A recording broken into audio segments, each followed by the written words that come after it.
তুই এখনে যা, ওই চণ্ডীর পুতোকে শেষ করে দে।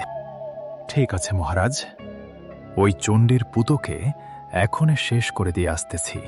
তারপর হাদাভূত চণ্ডীর পুতোকে শেষ করতে বেরিয়ে পড়ে।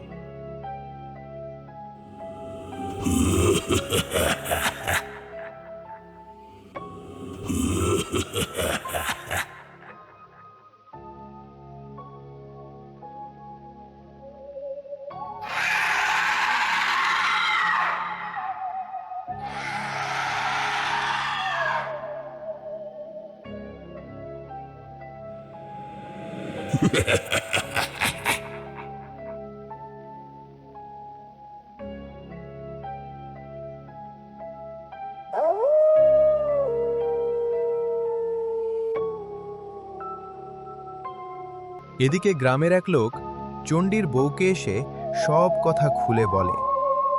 এ কথা শোনার পরে চণ্ডীর বউ কান্না করতে শুরু করে। আমি বিশ্বাস করি না, চণ্ডী আমাকে ছেড়ে যেতে পারে না।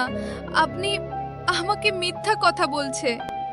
চণ্ডীর বউ এ কথা বিশ্বাস করে না। লোকটির কথা বিশ্বাস না করায় লোকটি চণ্ডীর বউকে চণ্ডীর কাছে নিয়ে যায়।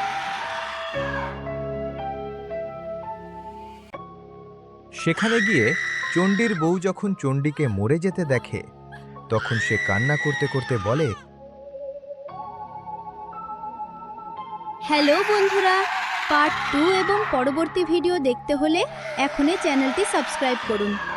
ভিডিওটা কীরকম লেগেছে অবশ্যই কমেন্টে বলবেন। অনেক অনেক ধন্যবাদ ভিডিওটি দেখার জন্য।